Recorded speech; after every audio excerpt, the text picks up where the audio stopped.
Varicose veins కి సరైన చికిత్స కోసం సంప్రదించండి ఎవిస్ హాస్పిటల్. నమస్కారం, నేను రమారావి. మనకి బోల్డ్ అని సమస్యలు ఉంటాయండి, రకానికి ఒకటి. ఏ సమస్యలు లేని వాళ్ళు అసలు కనపడరు. అయితే మనం ఏం చేస్తాము, కొంతమంది సమస్యకి సమాధానాలు వెతుకుతారు, సమస్యని సాల్వ్ చేయడానికి ట్రై చేస్తాం చాలామంది. కొంతమంది సమస్య నుంచి పారిపోతారు, కొంతమంది వెళ్ళబోసుకుంటారు, ఓహో చెప్పుకుంటారు. అదే ఇప్పుడెప్పుడో మా పెళ్ళైన కొత్తల్లో మొదటి రోజునే మా అత్తగారు నీకు వంట రాదా అంది, అలాంటి దాన్ని కూడా చెప్పుకుంటూ ఉంటారు. అంటే అయ్యా దాన్ని వదిలిపెట్టకుండా ఆ వంట రాకపోవడం ఇప్పటికీ రాదు నీకు అంటోంది మా అత్తగారు, మా పెళ్ళై 15 ఏళ్ళైనా అని ఇలాంటి విషయాన్ని ఈ కష్టాలు చెప్పుకుంటూ ఉంటారు. వెళ్ళబోసుకుని ఆ సమస్యకి దానికి సమాధానం లేదు, ఏం లేదు. కొద్దిమంది దాన్ని స్ట్రెస్ కింద తీసుకుంటారు. మళ్ళీ అత్తగారిని చూడగానే ఈవిడ నన్ను అడుగుతుందేమో అని భయం వేస్తుంటారు. ఇలాంటి సింపుల్ సాదాసీదా వ్యవహారాల దగ్గర నుంచి ఉద్యోగాలు పోవటం, రావటం, నిలబడటం, జీతం సరిపోకపోవటం దాకా ప్రతి విషయము స్ట్రెస్సే.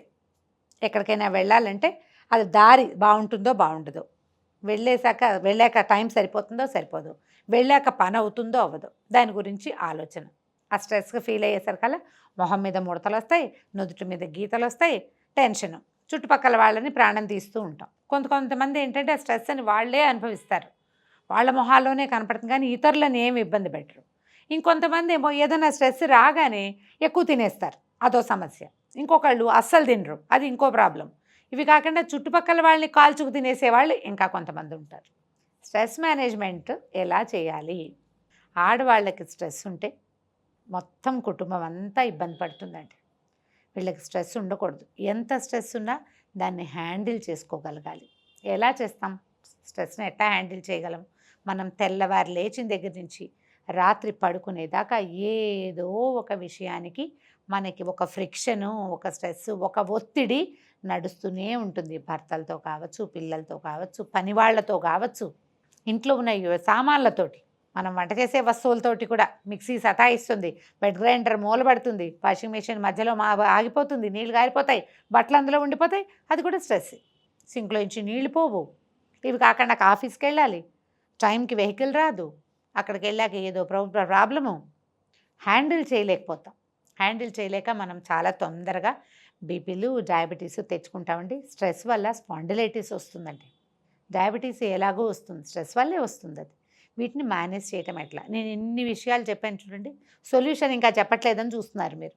సొల్యూషను మనమేనండి. మనమే మన స్ట్రెస్కి సొల్యూషన్.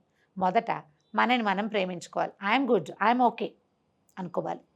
ఏం పర్వాలేదు, నేను హ్యాండిల్ చేయగలను, ఐఎమ్ ద బెస్ట్ అనే ఐడియా ఉండాలి. నేను చేయగలను, నేను చేసేస్తాను, ఇలాంటివన్నీ చూసాము, ఏం పర్వాలేదు అని మనని మనం శబాష్ బాగుంది అనుకోవాలి. ఇది అలవాటు చేసుకోండి. సెల్ఫ్ లవ్ అనేది చాలా అవసరం అండి.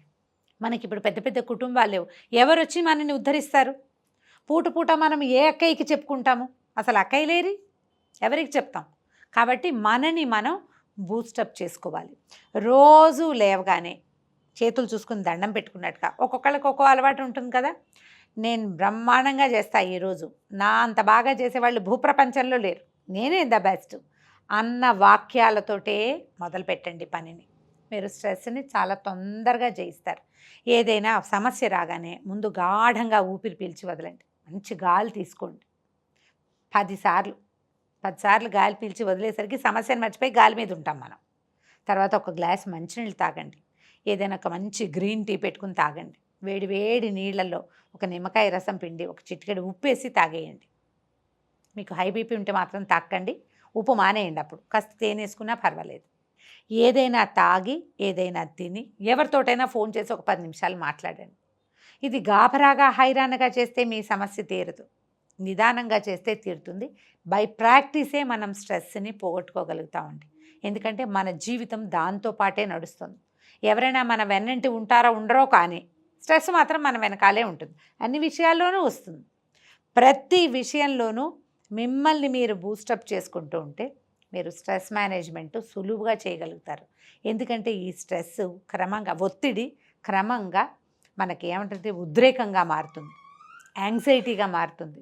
దానివల్ల కొత్త సమస్యలు వచ్చేందుకు అవకాశం ఉంది. మనకి సమాజం చాలా చిన్నది, మన సమాజంలో మనదే మెయిన్ రోల్. కాబట్టి మిమ్మల్ని మీరు బూస్టప్ చేసుకోండి. కావాలంటే how to change your life అనేవి కొన్ని వీడియోలు చేస్తున్నాం పాతవి. వాటిల్లో ఒక్కొక్క వీడియోని తిప్పి చూడండి. సుమన్ టీవీ మామ్లోనే ఉంది అది. సుమన్ మామ్లో దొరుకుతాయి how to change your life. దీన్ని కనుక ఒకసారి ఆలోచిస్తే చాలా సింపుల్గా మిమ్మల్ని మీరు బూస్టప్ చేసుకోగలుగుతారు. మిమ్మల్ని మీరే శబాష్ అనుకుంటూ స్ట్రెస్ని ఈజీగా జయించేయగలుగుతారు. మీరు దానికి ఏదైనా మంచి స్వీట్ని సాధనంగా తీసుకుంటారా, వేడి నీళ్ళని తీసుకుంటారా, టీయో కాఫీయో తీసుకుంటారా, ఒక చల్లటి కూల్ డ్రింక్ తీసుకుంటారా, లేకపోతే ఒక కప్పు ఐస్ క్రీమ్ని తీసుకుంటారా, ఎవరి ఛాయిస్ వాళ్ళదే. ఒక మంచి ఫ్రూట్, ఒక ఆరెంజ్, ఒక కమలాపండు ఒకటి ఒలుచుకుని తినేస్తే, ఆరెంజ్ తీసుకుని తిన్నా కూడా స్ట్రెస్ మేనేజ్మెంట్ జరిగిపోతుంది. నిదానం కూర్చోండి, గాలి పీల్చుకోండి, ఏమైనా తినండి, తాగండి, తర్వాత రెడీ అని పనిలోకి దూకండి. స్ట్రెస్ని ఈజీగా జయించగలుగుతారు. మీరు ఇది మొదటి రోజుల్లో కనుక ఉంటే, స్ట్రెస్ని బీటౌట్ చేసే మొదటి రోజుల్లో ఉంటే మీకు ఎవరి సహాయమూ అక్కర్లేదు, హ్యాపీగా బీటౌట్ చేసేయగలుగుతారు. ట్రై చేసి చూడండి.